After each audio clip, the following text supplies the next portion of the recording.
नवीन घडामोडी पाहण्यासाठी आपल्या बारामती झटका या यूट्यूब चॅनलला सबस्क्राईब करा व बेल आयकॉन दाबा, म्हणजे ताज्या घडामोडी आपणापर्यंत पोहोचतील. माळशिरस विधानसभा 254 अनुसूचित जाती राखीव मतदारसंघाचे महायुतीचे भाजपचे अधिकृत उमेदवार, भारतीय जनता युवा मोर्चाचे राष्ट्रीय उपाध्यक्ष व माळशिरस विधानसभेचे लोकप्रिय दमदार आमदार राम सातपुते यांच्या प्रचारार्थ आज शनिवार दिनांक 16 नोव्हेंबर 2024 रोजी अकलूज येथे देशाचे केंद्रीय रस्ते वाहतूक मंत्री नामदार नितीनजी गडकरी यांची जाहीर सभा संपन्न झाली. यावेळी लोकप्रिय दमदार आमदार राम सातपुते यांच्यावर प्रेम करणाऱ्या अनेक कार्यकर्त्यांसह हजारोंच्या संख्येने जनसमुदाय उपस्थित होता. सदर कार्यक्रमाचे सूत्रसंचालन भाजपचे माळशिरस तालुका संयोजन प्रमुख तथा भाजपा किसान मोर्चाचे जिल्हाध्यक्ष बाळासाहेब सरगर यांनी केले. यावेळी रिपब्लिकन पार्टी कवाडे गटाचे युवा प्रदेश उपाध्यक्ष सोमनाथ भोसले बोलताना म्हणाले, विश्वाला शांतीचा संदेश देणारे तथागत भगवान गौतम बुद्ध लाखो दलितांचे जीवन सुखमय करण्यासाठी, त्यांच्या माथ्यावर चिकटलेला अस्पृश्यचा कलंक पुसण्यासाठी अहोरात्र झटले झगडले आणि सूर्याचा प्रखर दाह स्वतः झेलीत राहिले ते महामानव महापुरुष आमचे श्रद्धास्थान डॉक्टर बाबासाहेब आंबेडकर यांच्या विचारांना प्रथम त्रिवार अभिवादन करतो. आणि आज या ठिकाणी व्यासपीठावर उपस्थित असलेले आपल्या सर्वांचे लाडके नेते आणि आमदार रामभाऊ सातपुते साहेब, तसेच आमच्या पीपल्स रिपब्लिकन पार्टीचे माळशिरस तालुक्याचे अध्यक्ष हेमंत कांबळे व व्यासपीठावरील सर्व उपस्थित मान्यवर आदरणीय के पाटील साहेब, तसेच बाळासाहेब सरगर साहेब, व्यासपीठावर बरेच जण आहेत, आदरणीय सर्व व्यासपीठ.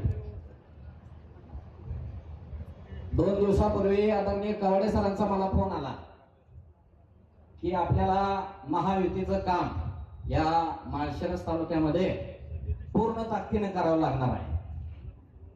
तेव्हापासून आम्ही या माळशिरस तालुक्यामध्ये पीपल्स रिपब्लिकन पार्टीच्या वतीने मोठ्या प्रमाणात लोकांशी संपर्क साधून आपल्या या महायुतीच्या प्रचाराला सुरुवात केलेली आहे.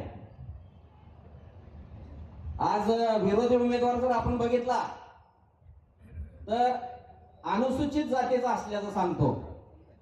माळशिरस तालुक्यात आलं की अनुसूचित जातीचा आहे म्हणायचं, आणि राजेश टोपेच्या प्रचाराला धनगर समाजाच्या मेळाव्याला जायचं आणि स्टार प्रचारक म्हणून तिथं प्रचार करायचा.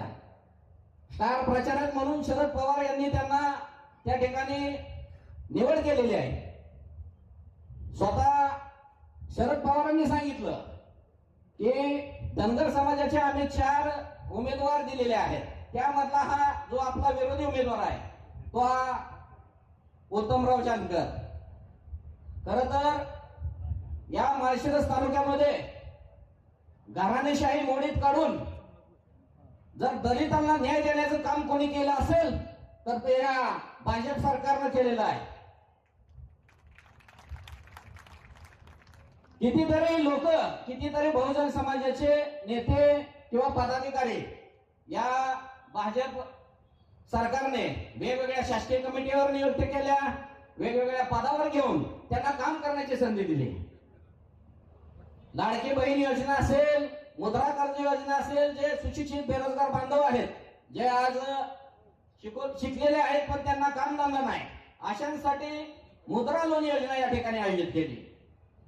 तसेच महिलांना एसटी मध्ये मोफत प्रवास या भाजप सरकारच्या काळामध्ये मंजूर झाला. धनगर समाजाच्या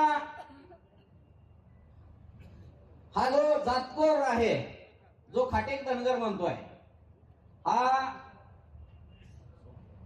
माळशिरस तालुक्यामध्ये बहुजन समाजामध्ये सांगतोय की मी पूर्ण ताकदीनं आपल्या समाजाच्या पाठीशी उभं राहून भविष्यात काम करेन. पण त्याला आम्हाला एक सांगायचं आहे, आदरणीय भाऊ, आपली उमेदवारी ज्या दिवशी या माळशिरस तालुक्यामध्ये जाहीर झाली त्या दिवशीच तुमचा विजय झालाय हे मी आज आपल्याला सांगतो. कारण या जात चोराच्या मागे बहुजन समाज बिलकुल जाणार नाही.